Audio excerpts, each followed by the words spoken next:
Noise Radio.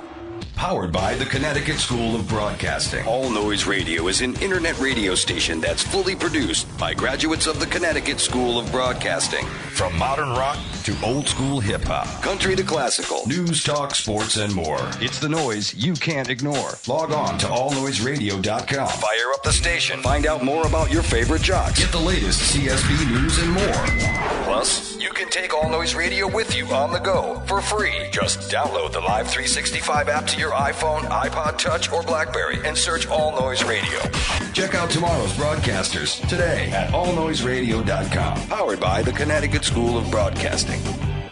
The dawning of a new era in CSB sports. We're so awesome that even our school wants us. You got to come on here. Allnoiseradio.com, baby. We need your support. We appreciate your support. Look forward to our show every week. With our new lunchtime spot, 12 to 1, bringing you a wide variety of topics in the world of sports. Hockey. I like the new icing rules as well. A great move by the NHL doing that. You know, the Penguins still have all that talent. Their goaltending kills them. Basketball. If you're going to ask me whether they're going to knock the Heat off or the Pacers, I'm probably going to say no. If you got a streak and you go against the Bulls, you're going down. They broke Miami's long winning streak last year. If they get that Eastern Conference #1 seed and everything's got to go through Conseco Fieldhouse, I think it's going to be tough to knock them off. The Miami Heat are the two-time defending champions, but I think their road's going to be very hard to get back to the finals for the fourth straight year. Baseball. You never know with the Angels. You got to think that one of these years the talent's going to click. You never know. Maybe Hamilton's healthy, Pujols gets healthy, these guys all get healthy, then boom. Money's not an issue for Derek Jeter. Money's not an issue for Alex Rodriguez. Money's not an issue for Sabathia. Money's not an issue for Mark Teixeira. But Robinson Cano, ooh, not our best player. Can't pay him. I don't like calls like this. This is ridiculous. It's bad for baseball, but you know what? Bud Selig's bad for baseball. Ruggies, they essentially let their best player walk for a far inferior ball player in Jacoby Ellsbury. Football. There's so many weapons on Denver. He's got an embarrassment of riches as far as targets to throw to. I don't think San Diego runs the football well enough to really compete in this game. Peyton Manning kind of answered the skeptics there. Didn't play well in the cold in New England. Do that with running the ball, getting first downs, sustaining drives, and let him get cold on the bench. Well, you can't tell me he was trying to protect the field goal because there's no way you're kicking the field goal into the win from the 40. That's a team I predicted to go to the playoffs, and they're sitting at 0-2, and they're in total disarray. You know, but at the same time, they're 10 seconds away from being 2-0. 6 goal-to-go plays in the first half and no passes into the end zone. Come on. The most amazing stat that I saw is Dallas' defense. They forced 4 turnovers and still lost the game. Get ready. We work hard. We love sports. The knowledge. I just want to make you look bad, Ruggs, because you always make me look bad with your sports intellect. The passion. Hey, Jimmy, you're going to be the best-looking guy on the unemployment line, buddy. What a disgrace. It's the Zuki and Ruggs Show on All Noise Radio. You are listening live to the one and only Zuki and Ruggs Show on allnoiseradio.com, the Zuki and Ruggs YouTube channel, and the Tri-State Sports Guys. Today we touch on the retirement of a legend, the captain, Derek Jeter. We will also get into the NBA and take a look at the second half of the season and the upcoming playoff push now that All-Star Weekend festivities are over. Then we'll finish off by taking a look at some of the USA disappointments at the Sochi Winter Olympic Games and discuss what went wrong with some of the USA's brightest stars. So, without further ado, let me bring in my partner who is fresh off the luge track himself with an empty 30-pack in tow, Zuki. What's happening? What's up, baby? Hey, I tell you what, Derek Jeter, huh? The GQ of baseball's calling it a career. I can't blame the guy after a tumultuous season last year, health-wise. The guy just couldn't get on the field. No big surprise. We kind of predicted it a few weeks ago when we were doing our prognostication of the Yankees and their spending ways. He's got 20 years in the league. I mean, just about. Oh, yeah, and he's going to be 40. And hey, man, the guy's got nothing left to prove. We're talking about a guy with about, 3,300 hits.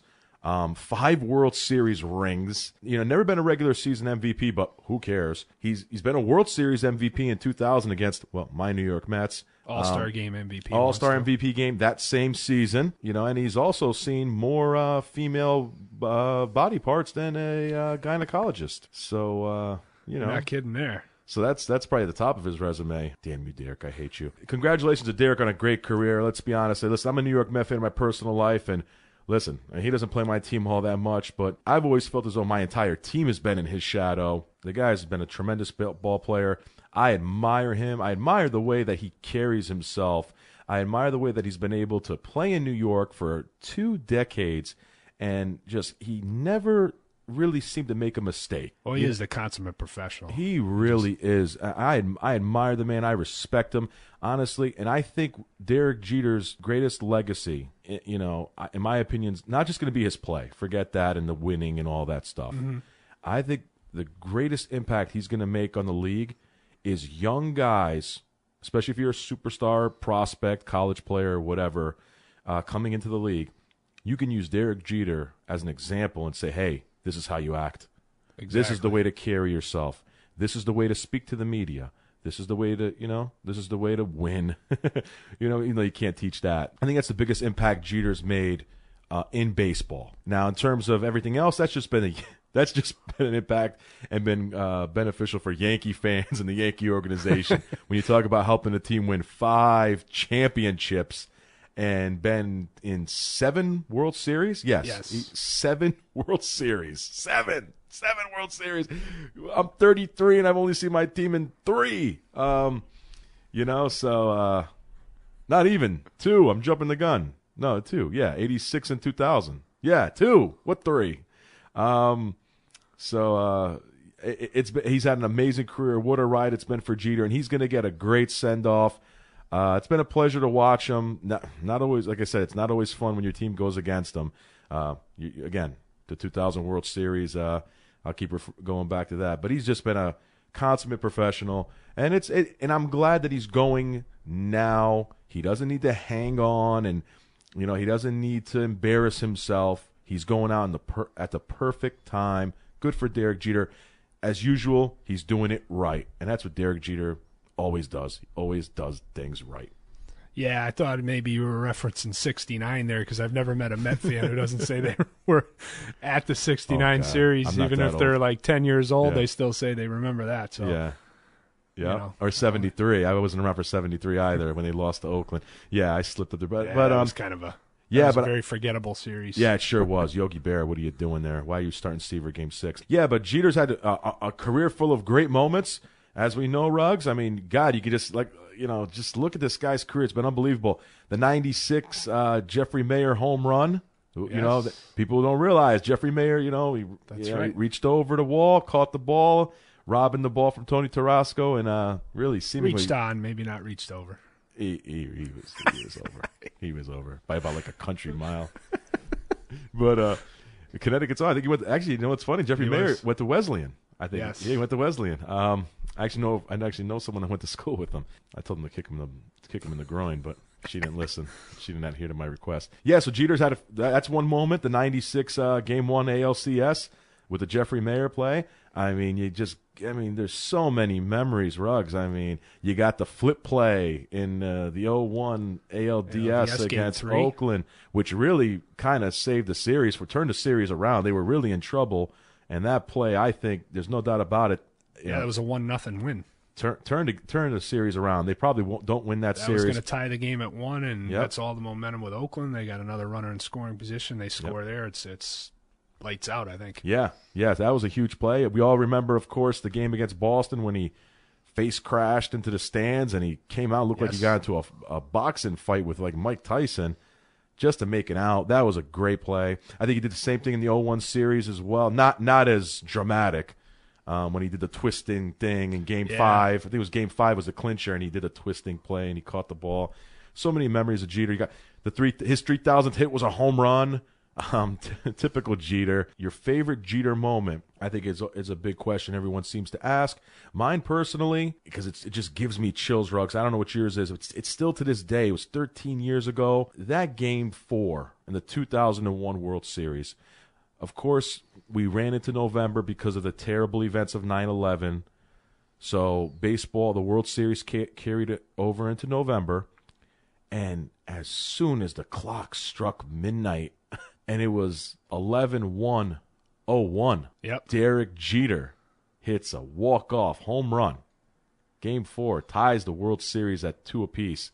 A game that looked like Arizona had well in hand and was about to take a 3-1 World Series lead, and Derek Jeter just became Mr. November, a feat that no one else has been able to repeat because baseball hasn't run into November since, but that was an unbelievable moment. That's one moment I was watching. I was like, are you kidding me? This is unreal. I turn it over to you, Ruggs. What is your personal favorite Derek Jeter moment? Well, that's certainly the big one for me, but I have another one that's a little bit more obscure in the 96 series, Game 5.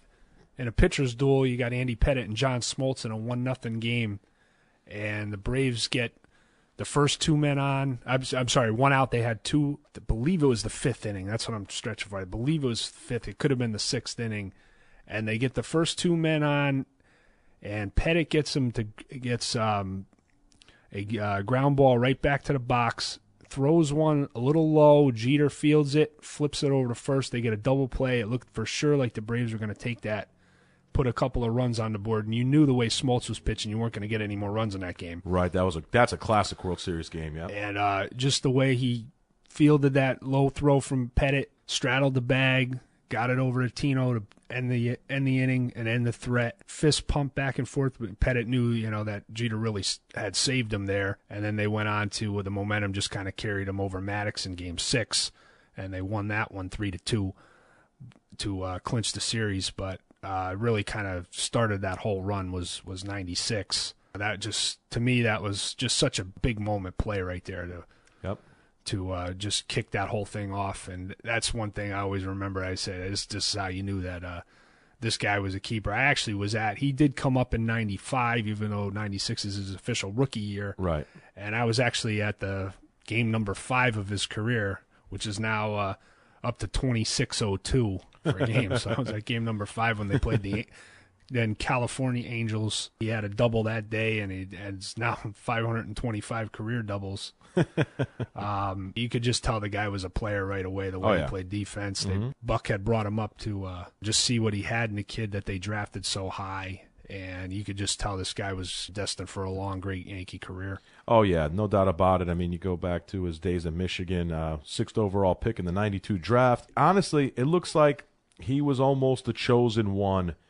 When you look at the way his career shook out, all the magical moments, the way he just carried himself, it just seems like it just was a perfectly scripted career. If you wanted a blueprint, you would model it after Derek Jeter's career. Honestly. Yeah. Really. Now, was he a huge home run hitter? No, we know that. He wasn't a big 50 home run a year hitter. They were timely, though. Yeah, and that wasn't his job. Yeah. And I'm not going to try to minimize Jeter's career based on, not being a home run hitter. I'm not going to go there because I know that wasn't Jeter's job. That Jeter's job wasn't to be a 40 home run. He didn't need to be. When you're a shortstop batting .330, you don't need to hit 50 home runs. And the Yankees weren't built on power anyway, really. If you go back to their dynasty, that 4 out of 5, I mean, you can have Tino in 96 had 41 homers, but you can really count on one hand how many guys had big power numbers. It was really a collection of key hits, small ball. And they won more games with walks. Yes, being selective, right. Anybody and I can ever remember. It's so funny. It's so ironic. And with, looking at the Yankees, they won 4 out of 5 championships with seemingly small ball during the steroid era. And that's what makes it – and I think, honestly, and that's something I really, didn't really give it much thought until recently. Little do people realize the Yankees didn't have these big juicers coming up to the plate, smashing home runs. Yes, their nickname are the Bronx Bombers, but they really weren't the Bronx Bombers.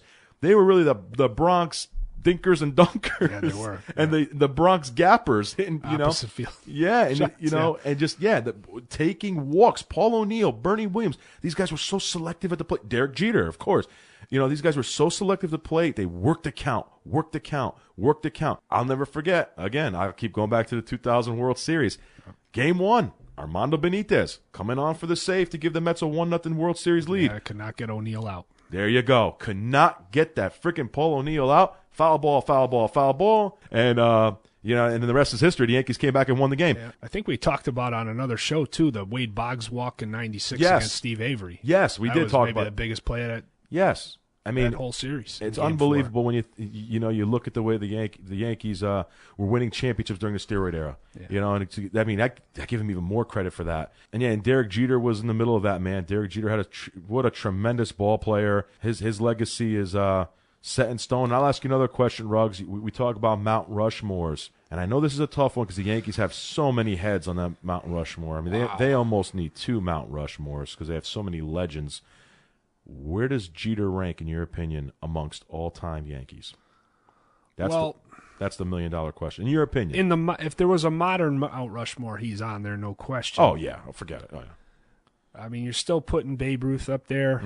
Oh yes. You're still putting Lou Gehrig up there. You're still putting Joe DiMaggio, and you're still putting Mickey Mantle. So if you can find a way to chisel number 5 on there, you think he's number 5? I got to put him. I hate to do it because I love the guy, but I got to put him ahead of Mattingly.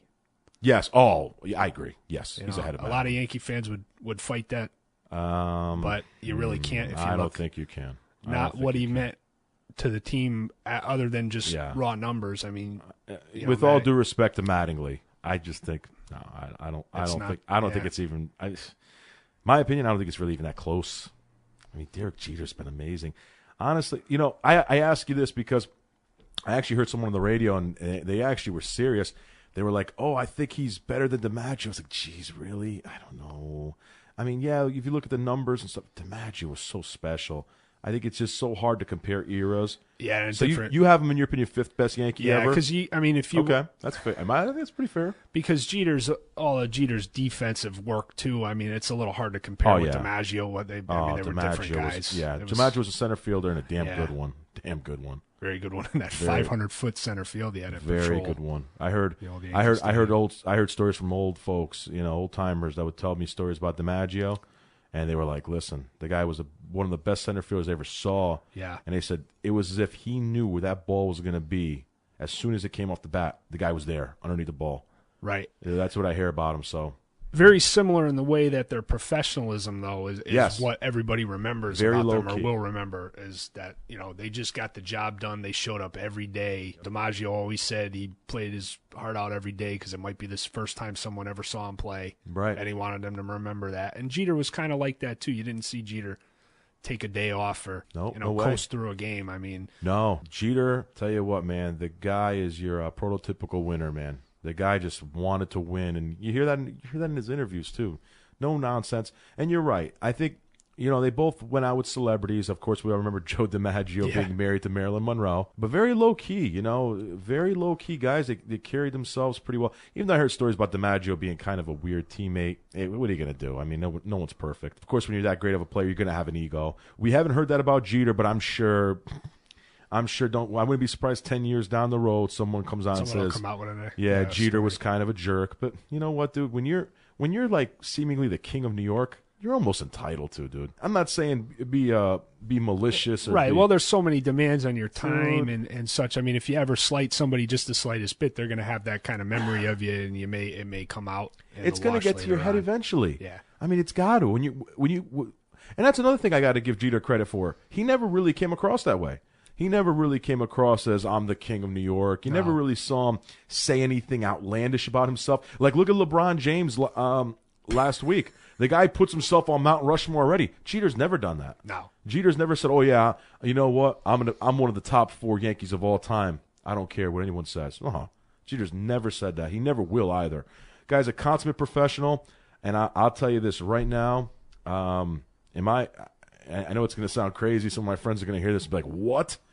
It may seem shocking, but I mean this from the bottom of my heart.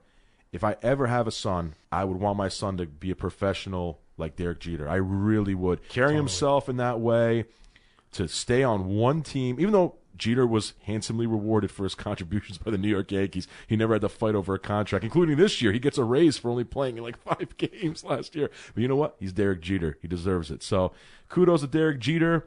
Wish him nothing but the best this year. I'd like to see him, have a nice send-off. Kudos to him, man. You got anything to say about Jeter, man? What do you got? I just, and I hate to do this to you, Zook, I just remembered one more big moment for Jeter. Sure, go for it.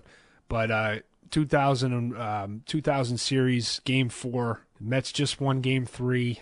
kind of took the momentum back a little. They finally broke through El Duque, who I did not think would ever lose a postseason game, but he did. Yes, he did. I was a little worried. I said, oh, man, I can't lose the series to the Mets. This would be horrible. First pitch of the game. Bobby Jones. And then he hit a home run off of Al Leiter in Game 5. All right, I do remember him hitting it off Al Leiter, but in a different... He hit a tying home run off of Al Leiter. The Mets were up 2-1. Yes, okay. The Mets were up 2-1 in the Game 5, and Jeter hit the game-tying home run. It was the timeliness of the home runs. That's the point. It's not to bash the Mets.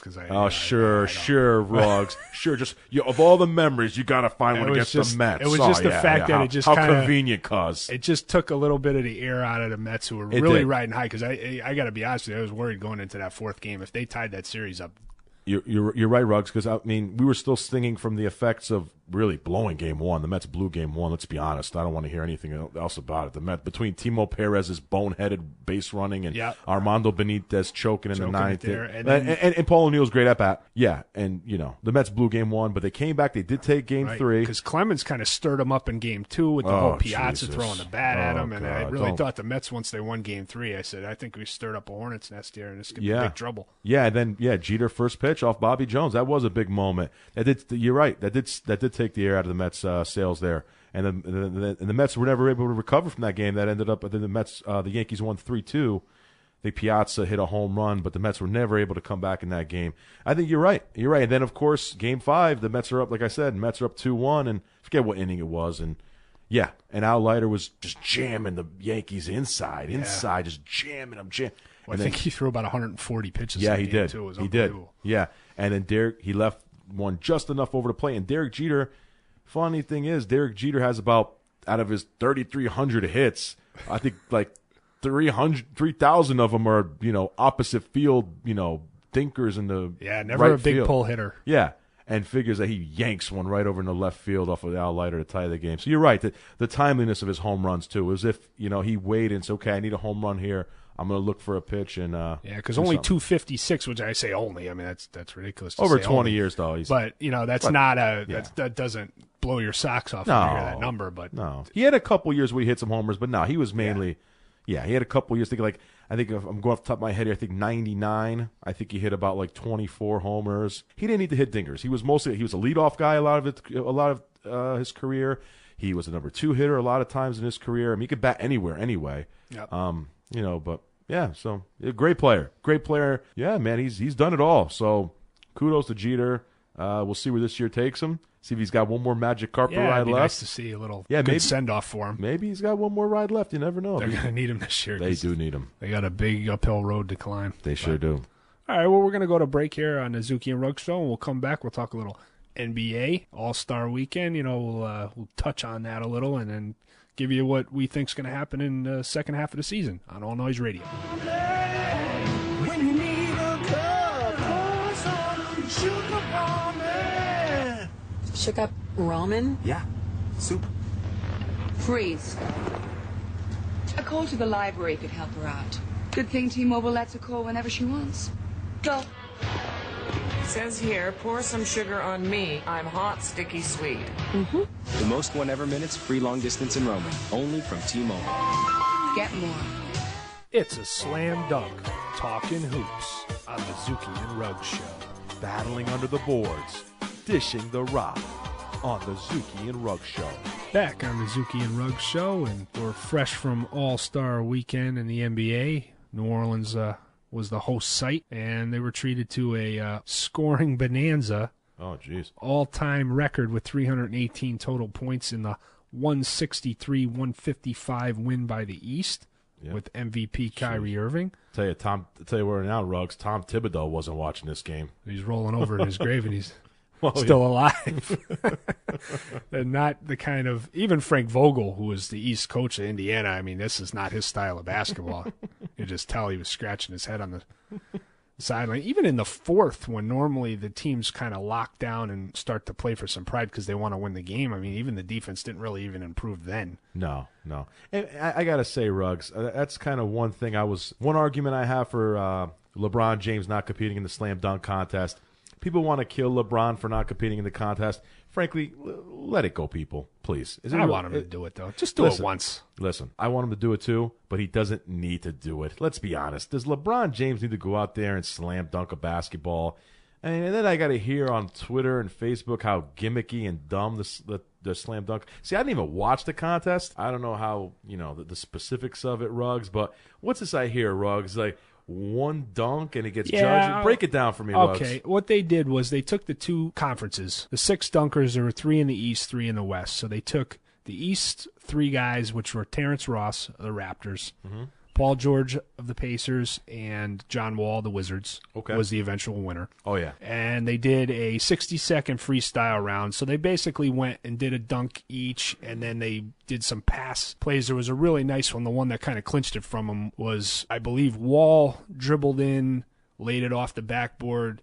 Paul George caught it, kind of spiked it against the ground, let it hit the shot clock, and it came down off the shot clock, and Ross caught it with one hand and dunked it. That was kind of the signature one for them. They did a couple of team kind of dunks, freestyle dunks with a DJ playing and the whole bit right on the court. That was their 60 seconds. Then the West came out with Lillard of the Blazers, who competed in every single contest of the 5 that there were, which was kind of amazing in its own right. And didn't win any. Did he win the skills again? Yeah, he won that. He repeated as a skills. By 1 second they won it. Oh, wow. Okay. So he came out, and they also had Harrison Barnes of the Warriors and Ben McLemore of the rookie out of Kansas who's playing for the Sacramento Kings. And they did their 60 seconds of dunks, and it was voted on. There was 3 judges. There was Dr. J, there was Magic Johnson, and there was Dominique Wilkins. And 2 out of the 3 judges voted for the East, with Magic, I believe, voting for the West. And because the East won, they got to set. There was the second round was called the battle round, so all 3 guys had a one-on-one contest with one of the 3 from the other conference, and the East got to decide that they wanted to go first or second, and they picked second, and they got to set the matchups. So they actually swept it. Each one of the East guys beat the West guy in a one-on-one dunk. But that was done in the traditional format where you had the 60 seconds to dunk as many times as you can miss up to 3 times. The third one had to count. Oh, okay. And basically, I mean, there was some gimmick ones in there. I know Macklemore had, he came out with Shaquille O'Neal, and they changed his jersey to Shaqlemore and the Sacramento Kings, and he came out in the big King's throne, and he sat underneath the basket, and they had a royal proclaimer guy come out and read like a proclamation on some scrolls and said that this was going to be the greatest dunk ever, basically, and he jumped over Shaq on the second attempt and did dunk it over him, but Shaq was like basically underneath the basket. I mean, to me, it wasn't as impressive as the one that followed. He actually got John Wall in his matchup, and Wall just went and did his dunk first attempt. Oh, forget it. Got the mascot of the Wizards to just hold the ball up, and he ran from the side, went between the legs, unreal, back over his head, and dunked it. It was the dunk of the night. It deserved to win. One of the best dunks I've ever seen, to be honest with you. And Paul George's dunk was nasty, and he beat Harrison Barnes, and then Terrence Ross took out Lillard. He had a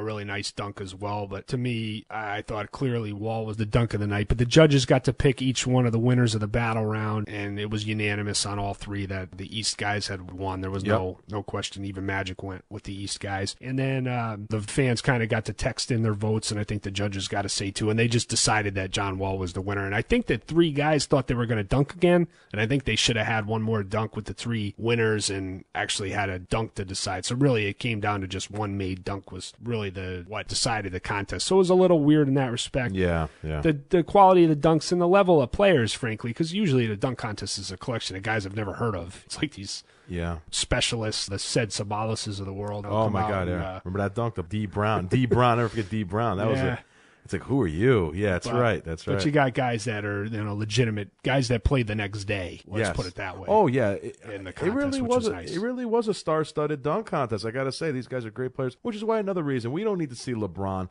If LeBron doesn't want to risk injury, and LeBron, doesn't want to partake in a contest, you know what? He does enough for the league. He doesn't need to do it. If it's because of ego, he's entitled. He's LeBron James. He doesn't need to do it.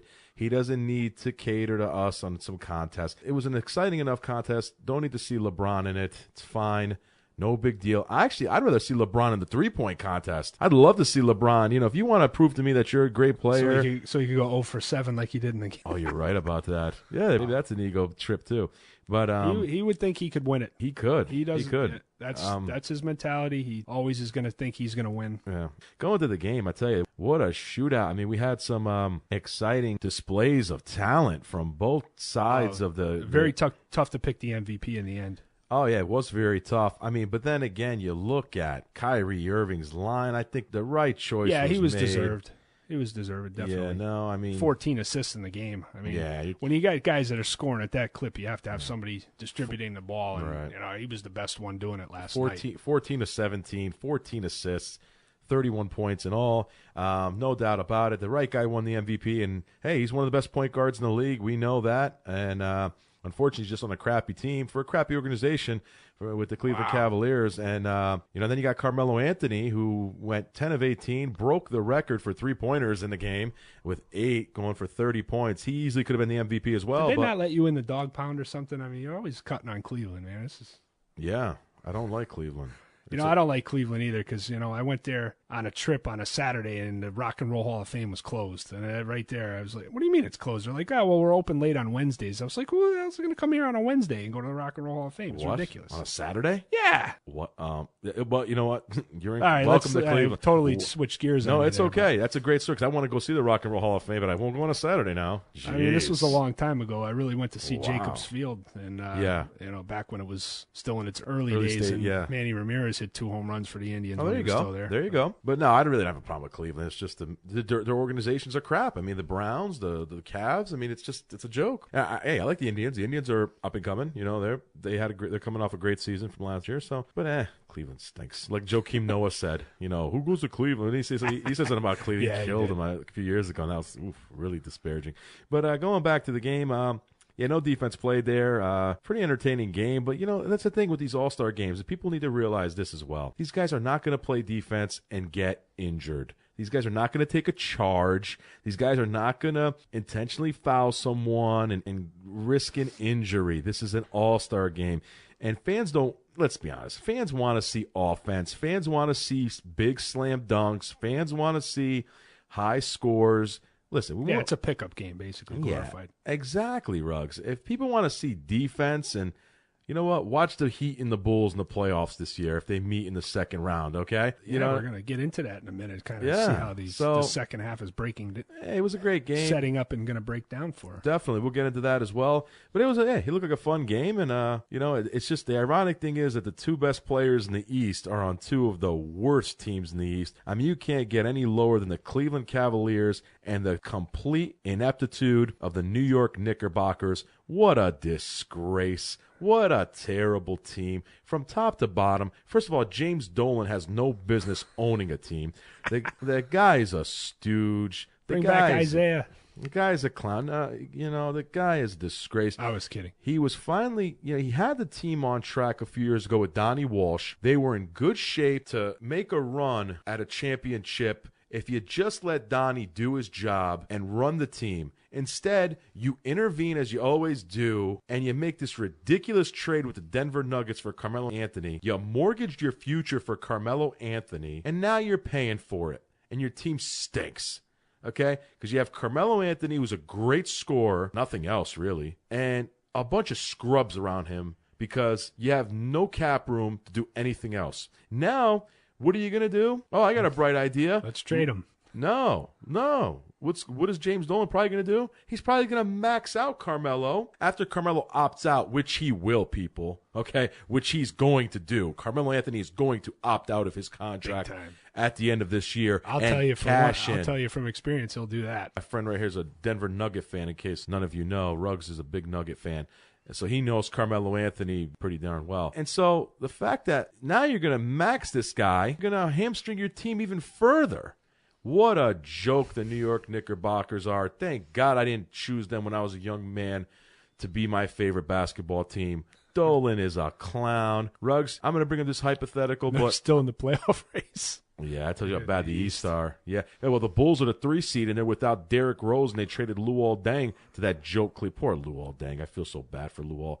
Chicago should send him a fruit basket. Poor Luol. stuck in that rut in Cleveland for the rest of the season. Yeah, Thibodeau was not happy about losing him. No, he wasn't. That was not his decision. No, it wasn't. It was an organizational decision, but we'll get to that. We all know why they did that for cap purposes, to try to free up some cap space. Ruggs, what do you think? If you were an intelligent, let's just say James Dolan had a brain, and he said, okay, Chris, you're my man, you're my GM, I give you full autonomy to do what you will with my organization. Ruggs, do you trade Carmelo Anthony? Well, I would if I thought I could get comparable value back. That's the problem. That's what happened with Denver, is there's no way to recoup on a superstar in the NBA. It's a superstar-driven league. There's only, a dozen or so of these guys, 15, 20 of these guys around that are real franchise builders. I'm not sure Carmelo Anthony is even that, because, like you say, his game doesn't have enough dimensions. But if you want to say that he is one, and you have him, and you're going to try to basically get back in smaller pieces players to replace Carmelo Anthony and free up possible cap space, that is one way to go. We're kind of the Denver Nuggets are kind of the other end of that, and it hasn't really worked out for them either. I think you've already done your damage, and you might as well ride it out with what you have, and I think they got to keep him. They got to figure out a way to make his contract as cap friendly as possible, and try to, hit something with the draft and use some of these guys. He is surrounded by scrubs, but there is some young scrubs, and they got some guys that can maybe develop into something, and maybe those are the guys you look to deal. Yeah, the problem is with the Knicks, they don't have a 2014 first-round draft pick, because that went to you guys in the trade. And they do have a 2015 first-round draft pick, because you can't trade back-to-back picks in the NBA. Nevertheless, I would trade Carmelo Anthony. In my opinion, I would try to get as much as I could for him. And if you could get 2 first-round picks and a marginal player in return, I would do it. I think it's time for the New York Knicks to rebuild, retool the organization. If you can get that deal, if you could get the 2 first-round picks, I haven't heard anybody even remotely I'm talking those kind of I'm speculating guys for him. But that would actually be a smart decision if you could get the 2 first-round picks, because then you're loading up potentially. It could be a very strong draft class. 14 looks like a deep draft, and normally. But again, the Knicks, they don't have a first-round pick. Yeah, and this is the year they probably would have loved to have They would have loved to have had it. And normally, though, you can follow up. A deep draft. Usually, you have some talent that comes out the year after. It won't be as deep a draft, but if you can get a high pick, normally you can nail somebody. We can get a special player in the top 5 or 6. But again, with the lottery format and stuff, you got to really luck out. That's part of the NBA. That's a little strange too. Is the luck factor and. Involved in the draft order. Yeah, well, we'll see what happens. It's kind of speculatory at this point, but looking at going into the second half of the season, not too many big surprises as we look at the top of the Eastern Conference, especially. You got the Indiana Pacers and the Miami Heat up there. I will say I'm very proud of my Chicago Bulls. Hanging in there. They're hanging in there. They're in the 4 spot right now, but they're right there for the 3. Little surprises, maybe if you Toronto look at the way that things are shaking out right now, is Toronto and Washington would meet in a first-round series if it ended today. Well, I'm not too surprised about Washington, to be honest. No, they've got a lot of talent on that team. Yeah, they got some talent, especially in the East. They could be. They're probably a year or 2 away from being probably an upper echelon team in the Eastern Conference. If LeBron leaves Miami, Yeah. But they could be very good. But I am surprised about Toronto. You're right, Ruggs. Toronto is a surprise to me. They got rid of a lot of guys. Rudy Gay. Forget about Bargnani. Only the Knicks thought he was going to be good. I actually, I can't lie. I actually thought Bargnani was going to be okay on the Knicks, but. Yes, jeez, what a joke he became. But and then he gets injured on top of it. But yeah, very surprised with Toronto. Got to give it to Toronto. They're doing a great job this year. Good young core there. A little disappointed with Detroit. I thought they'd be a little bit better. Good point. They're still Cleveland and Detroit, and Cleveland's another Detroit disappointments. Yes, and they're good both call. Other than the Knicks, obviously, but the 3 of those teams are right on the edge of getting in. Yeah. Right now, Charlotte's hanging on to the 8th spot, and that's a surprise. I ain't got to say, Brooklyn's even been disappointing. Before the season started, we were looking at Brooklyn. Well, I wasn't, but a lot of people were looking at Brooklyn, winning 60 games, competing for the title, and giving Miami a run in the Eastern Conference Finals, yada, yada. Yeah, right. Not happening. They have the perimeter defense stinks. They've had too many injuries, and they've got a lot of pretenders on that team. So just not looking like, the Nets will get in. Yeah, I believe so. They'll get in, but they're going to be probably jettisoned in the first round. The Nets went for it. They mortgaged their future, but it's not going to work for the Nets this season. I don't see it working out for them. And you go to the West, man. Yeah, the West is a little different story because you got a lot of heavy hitters out there. Heavy. You got Oklahoma City, man, having a great year. And, without Russell Westbrook for the most part, Ruggs, I'll ask you another hypothetical. I think it's a little crazy in my opinion, but what are your thoughts on this idea that perhaps Oklahoma City should deal Russell Westbrook because now Kevin Durant, who's playing on another level this season, people are attributing his great play and personal success to the absence of Russell Westbrook. How much stock do you put into that?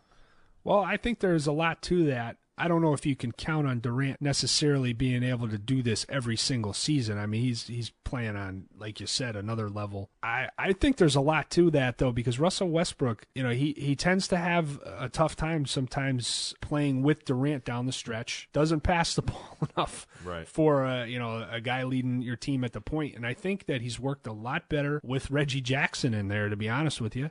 I think he's worked a lot better, been a bigger part having Cephalosha plays a lot more meaningful minutes now. Jeremy Lamb's really helped out that team. He's been kind of a little bit of an unsung hero. Oh, yeah. Lamb's been great. And I would actually consider doing it. The problem is, are people going to be worried about these injuries?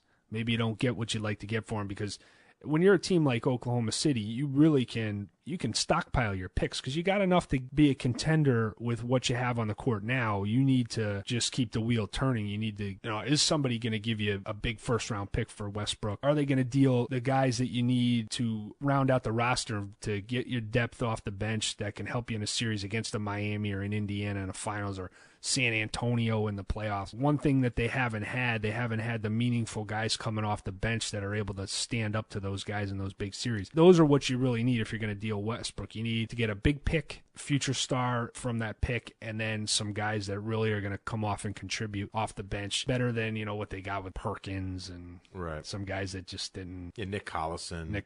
Yeah, guys Nick Collison. That. I mean, he's had a long career for them. He's been what they've asked for him, been steady, but he's not a guy that's going to change the complexion of the series. Right. Yeah, exactly. So yeah, it's interesting. I would keep Westbrook. I just think he's such a dynamic player, and I think people are reading too much into it, to be honest with you. And that's what tends to happen. I think when a team sustains an injury and the other superstar steps up, people kind of say, "Oh, do you really need that other guy?" And it's like when Russell Westbrook comes back and people see him play, they'll say, "Okay." Oh, and when he came back from the first injury to start the year, I mean, he was unbelievable in that stretch before he got hurt again. Yeah, I'm not worried about his talent. It's just how it meshes with everybody else. And people got to remember, this team did make it to an NBA final just a couple years ago. Oh, I don't think that's the thing that's nice to, if you're in Oklahoma City spot, you can play it either way and you're going to still be really you're going to be successful. Yes.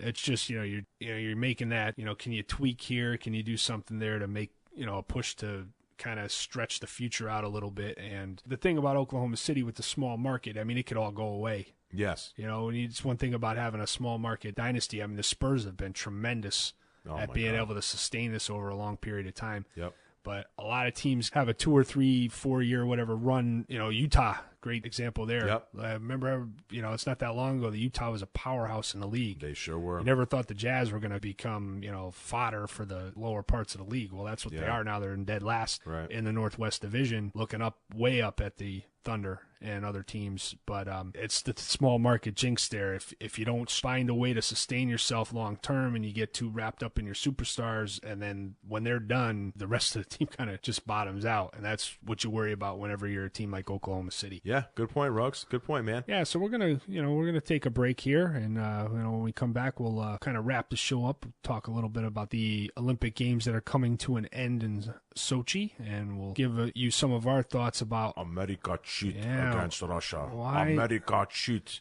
Why the big stars from the USA didn't, not all of them anyway, didn't come through, and what the reasoning might be for that when we come back on All Noise Radio. Do you lack confidence and assertiveness? Can you open my milk, Mommy? Do people have a difficult time determining your gender? Do you take constant verbal abuse from strangers? They're just a bunch of pansies.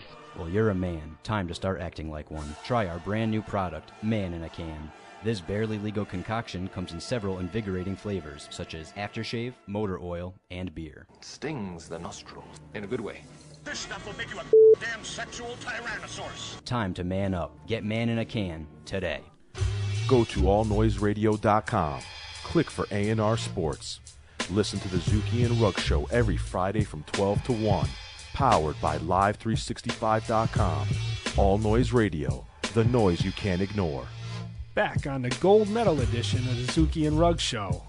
Zuki and Ruggs wins the gold medal as expected as best talk show on the air. And if we do, then we'd have one more gold medal than either Shaun White or Shawnee Davis at these Olympic Games. Ooh. Big disappointments. Big name guys. Damn. They go over there looking to, basically both of them three-peat as gold medalists, kind of do something that hadn't been done before, and they both lay eggs.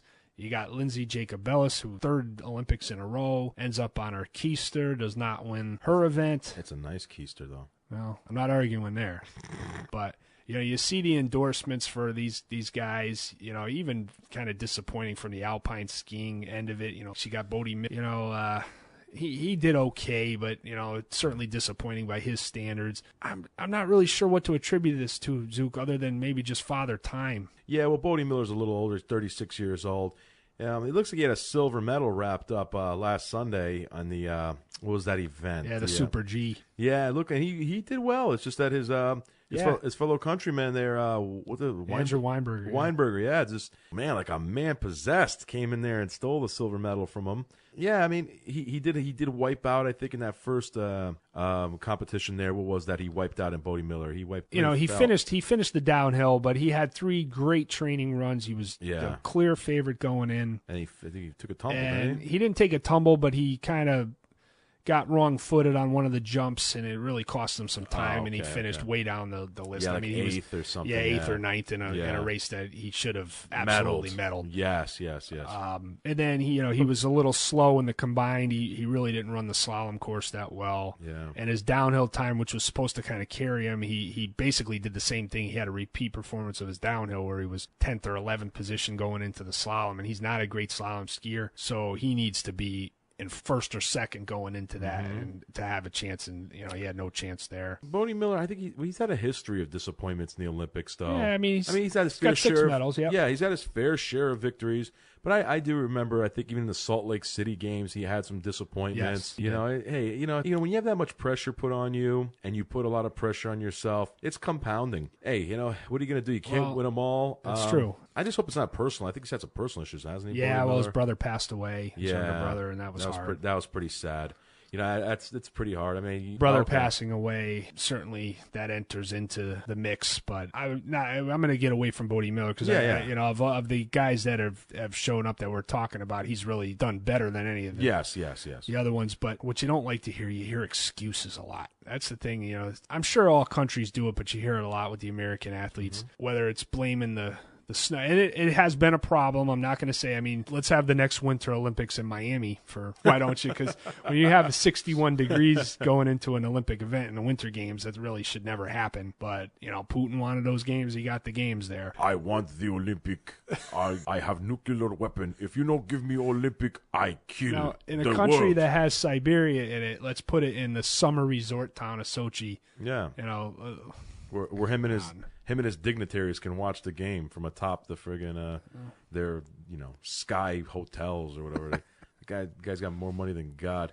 What are you going to do, man? It's been a disaster. I think the Olympics has been a disaster. I tried to give it the time of day, but it's just been pretty bad. The location, everything. Geographically, it's played havoc with the courses. It did. It affected Bodie Miller's downhill run. Sure. It certainly affected Shaun White's half pipe.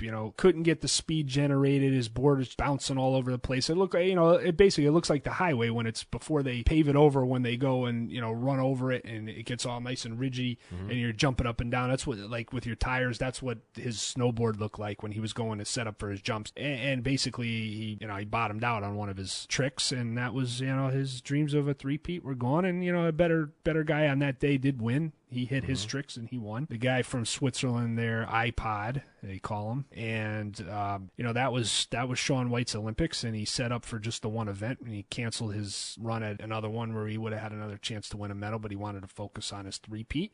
and that didn't go so well. And then you had Shawnee Davis run, and he was blaming the suits, saying that the new Olympic suits that weren't tested weren't aerodynamic enough, and then he went back to his old suit and didn't win in that one either. Oh, okay. So, I guess so much for that theory. I give you no suit, Sean Davis. What's your name? Sean Davis? It's Shawnee Davis. John Davis, you wear suit. Or you shut up. I kill you. But that's my thing. It's just don't pull out the excuses when you don't win.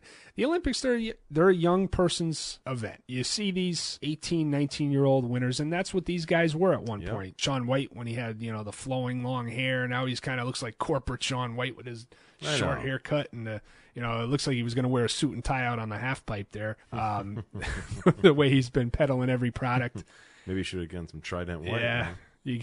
Shawnee Davis has been doing it for a while. He's getting up there. Yeah. Bodie Miller, like we said, is 36. Yeah. These guys are getting up there, and it's hard to do it. It's not like pro sports where you can use your guile and your wisdom over the years to get through and to win over the course of a season. It's a little different in the Olympics. This probably marked the end of an era for U.S. Winter Olympic sports. Let's be honest, Bodie Miller is probably his last Olympics. I would think so. I can't see Bodie Miller at 40 years old being able to compete viably. He could probably still keep himself in great shape, but I can't see like 40. Alberto Tomba. Remember him from Italy? Yes. Until he was in his 40s. Yes, I can't see him doing that. Shaun White's got so much money and stardom. Does he really? And now that he didn't achieve his three-peat, does he even really want to go for it? Yeah. And it didn't look like he had the heart. Kind of looked like he was just in it just for himself. I don't think he was in competing for the country. It's a young, hungry sport. Yeah, when you're in there, hungry. when you go to the Olympics because of personal gain and aspirations, you're there for the wrong reasons already. So it doesn't surprise me that these guys didn't achieve what they were after. So, yeah, I think it's just the end of an era, bro. And let's see in 4 years if we get some new blood in there and see what happens. Yeah, and we touched a little bit on Lindsay Jacobellis. I don't know if she might have one more games in her. Sexy. But she, all season long in the snowboard cross, through the X Games, through the World Cup circuit, just wins upon wins upon wins. In the Olympics, it just doesn't happen. Are you saying she's the Peyton Manning of the Winter Olympics? Well, I was thinking more like Dan Jansen, but he had a happy ending because he did finally win his gold. That's right. So that's right. In really what was kind of past prime. So maybe she's got one more in her. Yeah, I'd like to see it. She wiped out with a huge lead. I don't know if you saw this, Zook. She had such a big lead in her qualifier. It was her semifinal. All she had to do was just finish. Well, she did the same thing in 06. Right, in Torino. She did the same thing. She had a huge lead on that one race, whatever, and she wiped. She tried to show off. She had a huge lead, and she tried to do a crazy jump. Yeah, this wasn't a show off situation, but she was that far ahead. It was off of a jump, and she almost tried to going into a turn. It was like she tried to switch feet to get a better. I really don't know what she was doing to come in off the turn. It was kind of a hairpin curve. She switched almost from right to left just to try to guide into the turn, and she just went right down on her face, and then it was kind of crazy. Her pretty face. Yeah, it was not off of a big air or something that you would expect somebody to fall. It was kind of a weird situation. It was in a semifinal. She didn't need to even win it. I mean, she just needed to finish, and she's in the final. And I mean, she's still got to win it from there. You don't know that for sure that she's going to do that, but just disappointing. Yeah, I'm disappointed for her as well. She's so beautiful and such a great competitor. Who am I kidding? She's just hot. I would have picked her up after she fell. I would have, ran out into the course and, told her that she's still beautiful in my eyes and she's a gold medal winner, to me. You are my everything, Lindsay. I would have started singing to her, and she would have been taken by that. I think she would have been flattered. But in all seriousness, yeah, it's disappointing when you fall, and in my opinion, I think it's psychological with Lindsay Jacobellis, man. Like I said earlier, I mean, she had a huge tumble in Torino there in 06, and I remember Bob Costas being all condescending and really kind of just tore her a new one, really, in an interview after the race. And, hey, listen, and if Bob Costas could see... I was going to say, if you're going to go over to Sochi, you can look for Bob Costas' good eye, because... Yeah, I mean, I was going to say, if Bob Costas could see what was going on... Kind of cyborg-like there with his... Yeah, I know, kind of weird. You know, hey, Bob, get an eye patch, will you? Yeah, Jeez I Louise. mean, Zuki and Ruggs, you know, we're here, we're for hire. Do you think they could find somebody a little more sports knowledge? We don't have to go to Meredith Vieira and Matt Lauer doing primetime coverage of the Olympics. Come on, you got some able-bodied guys right here. Yeah, I mean, I've been nothing but professional in regards to Lindsey Jacobellis. You know, you'll never hear me say a bad word about Al Michaels. Great job doing the daytime show. I mean, they could have bumped him to the prime time. Absolutely. I'm not going to tell you how to run your network, NBC, but it would have been a possibility to do that. I love any chance you get to hear Al Michaels talk about the Olympics. He's an Olympic institution, but he's doing, all right, he's doing his job on the day shift, but at night you got all the talent of the world in that NBC family of networks there, and you're going with Matt Lauer and Meredith Vieira to do the Olympics. Man, come on, weird. I know they've got to fulfill their contract, but geez, give them a vacation. I gotta hear Matt Lauer talk about skeleton racing. Really weak. Bad job. You got NBC Sports. You got a litany of guys that just here in Stamford, only about a half an hour away from us. You got a whole facility full of knowledgeable guys, and I've got two eyes. I got two beautiful green eyes. Okay, let's be honest, through and through, it's been kind of weak. The Olympics has been kind of lacking, but one sport that hasn't been lacking. Really excited. We'll get into it really quickly. Hockey's been tremendous. I'll get back into my element here. Hey, gotta say, Zuki baby. I came on here last week and told you how great Sweden was, and they were the number 1 seed. Love it, man. Love it. Sweden, good team, but ton of injuries, unfortunately, one of which affects my personal hockey team, the Detroit Red Wings. Looks like Henrik Zetterberg is going to be finished for the season. No formal announcement yet, but when you talk about a herniated disc in the back, it's not good. Not good. I have a close personal friend of mine, a coworker of mine, who herniated a disc in his back, and it required surgery. And according to the doctor, when you herniate a disc, it needs surgery. So not looking good. It's hard for my good friend to even walk, so I can't imagine a world-class athlete being able to skate and get hit with a herniated disc in his back. We can even reference the football injuries this past season. 2 guys that herniated discs in their back, both required surgery. That was Arian Foster and Tony Romo. Both guys herniated discs and had season-ending surgery. So that's bad news for not just Team Sweden, but my team, the Detroit Red Wings, as well. Also, Sweden lost. They were already without Henrik Sedin and Johan Franzen. Now you add Zetterberg to the mix. So, but still, I mean, they got some talent, got a hell of a team, and see what's going on see how they do. Yeah. See if Sweden can pull this thing off, man. I think they're going to be dangerous. Number 1 seed's tough, but they got a hell of a team. And you know what? This means Henrik Lundqvist is going to have to step up and be big. Henrik Lundqvist is going to have to really certainly capable. And he's been doing so for the most part. And on the other side of the bracket, you got the exploits of Team USA after the classic early on in their second game against the Russians. That game. Oh, Putin, I'm very upset. TJ Oshie. Jonathan Quick. TJ Oshie. Oh, I'm sorry. You don't chant Oshie here. You call Osha, I kill you. Oh, earned him a call from the president. Oh, yeah, I'm sure Putin was very thrilled. Not that president. President. Oh, look. Let me be clear. Putin may have called him, too. He probably prank calls him 3 times a night. You score 1 more goal, Oshie, I kill you. I kill you. Putin just threatens everybody. He just wants to kill everyone. TJ Oshie be like, where's Mom? Who's this number? What's this area code here? I have Mrs. Oshie in hotel tied up. Oh, no. Hero. Anyway, in all seriousness. But, yeah, that was a hell of a game, TJ Oshie. And that's one area that we covered when we spoke about the rules last week. Yep. The differing rules between the NHL. Played to their advantage. Yeah, really played the USA's advantage. Let's be honest. 2 circumstances there. USA doesn't win the game. The net being dislodged, and I think as soon as the net is just a little bit off the moorings, that's it. Off by an inch. That's it. That's all it took. The play is stopped. Whereas I think in the NHL, they probably would have let that go. And then, the shootout, which was the big one. Hey, folks, in the NHL, TJ Oshie gets 1 shot, and that's it. In the Olympics, we were able to keep running them out there. And keep the fire going, man. And TJ Oshie was, I know he felt uncomfortable with the term hero, but he was a hero for Team USA, and it was a hell of a game. My God, what a game. Really entertaining. Really was. And my guy Pavel Datsyuk really, Datsuk was dynamic in that game. No doubt about it.